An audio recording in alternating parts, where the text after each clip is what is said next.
اور اللہ فرماتے ہیں آگے سورۃ نحل میں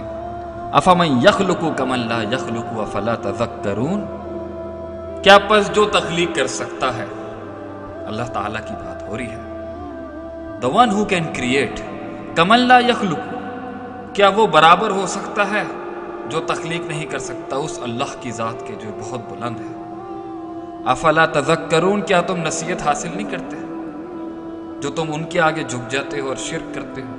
اور غیر اللہ کے نام کے اوپر عبادت کا ایک گندا سلسلہ اس دنیا میں چل پڑا ہے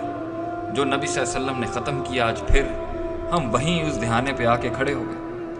وَإِن تَعُدُّوا نِعْمَةَ اللَّهِ لَا تُحْصُوهَا إِنَّ اللَّهَ لَغَفُورٌ رَحِيمٌ، اور اے انسان اگر تو میری نعمتوں کو گننا چاہے گا تو شمار نہیں کر سکتا ان کا، بے شک کہ اللہ غفور ہے، رحیم ہے، مہربان ہے، معاف کرنے والا ہے تیری ان سرکشیوں کو۔ وَاللَّهُ يَعْلَمُ مَا تُسِرُّونَ وَمَا تُعْلِنُونَ، اور اللہ جانتے ہیں جو تم چھپاتے ہو اور جو تم اعلان کر دیتے ہو، ظاہر کر دیتے ہو۔ وَالَّذِينَ يَدْعُونَ مِن دُونِ اللَّهِ، اور وہ جنہیں تم پکارتے ہو عبادت کے طور پر، مدد کے لیے اللہ کے سوا، لا يخلقون شيئا وهم يخلقون، وہ تو کسی چیز کو تخلیق کرنے کی صفت ہی نہیں رکھتا، نہیں وہ تخلیق کر سکتا کسی شے کو بھی۔ وهم يخلقون، جو پیدا ہوا ہے اسے پکارا نہیں جا سکتا الا کہ وہ اس چیز پر قدرت رکھتا ہو۔ اگر وہ قدرت ہی نہیں رکھتا سننے کی، جواب دینے کی، تو پھر کیوں والذین یدعون من دون اللہ کرتے ہو، کیوں اللہ کے سوا پکارتے ہو غیر اللہ کو؟ اللہ فرماتے ہیں اموات غیر احیاء، یہ مردہ ہیں، یہ زندہ نہیں ہیں، وما یشعرون، مگر اے مشرکین مکہ وہ نہیں سمجھتے اس بات کو۔ الہکم الہ واحد، تم سب کا ایک ہی الہ ہے جس کی عبادت کی جا سکتی ہے اور وہ عبادت کے لائق ہے۔ فالذین لا یؤمنون بالآخرۃ، اور وہ لوگ جو آخرت پر ایمان نہیں رکھتے، قلوبہم منکرہ، ان کے دل انکار کرتے ہیں، انکار کرنے والے دلوں کے مالک ہیں وہ۔ وہم مستکبرون، اور وہ اللہ کے ساتھ تکبر کرتے ہیں، اللہ کے دین کے ساتھ تکبر کرتے ہیں۔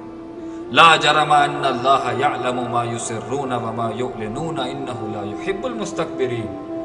اور اللہ جانتے ہیں جو تم چھپاتے ہو اور جو تم ظاہر کرتے ہو، بے شک کہ اللہ نہیں پسند کرتا، نہیں محبت کرتا متکبرین کے ساتھ۔ اور کبر کی کیا زبردست تعریف نبی صلی اللہ علیہ وسلم نے کی ہے کہ بطر الحق وغمط الناس، کسی کو حقیر سمجھنا اور حق کو جھٹلا دینا۔ ابلیس نے یہ دونوں کیے،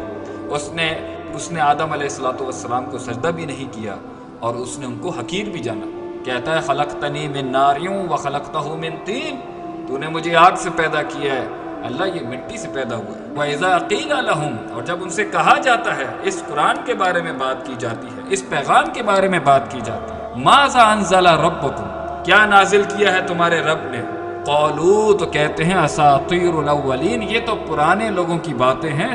پرانے زمانوں کی قصے کہانیوں کی بات کر رہے ہیں رسول اللہ صلی اللہ علیہ وسلم، معاذ اللہ ثم معاذ اللہ۔ اور آج کے دور میں بھی اگر کسی بھائی یا کسی بہن کو جا کے دین کی دعوت دو تو یہی سلوگن لگائے جاتے ہیں، you know this is all primitive and ancient stuff، نعوذ باللہ، سبحانہ و تعالی عما یشرکون وعما یصفون۔ اللہ کی بات ہو یا اللہ کے نبی کی، اللہ کے حکم کی بات ہو اور اس کی عبادت کی بات ہو اور کہہ دیں کہ جی یہ پرانے خیالات کی بات ہے،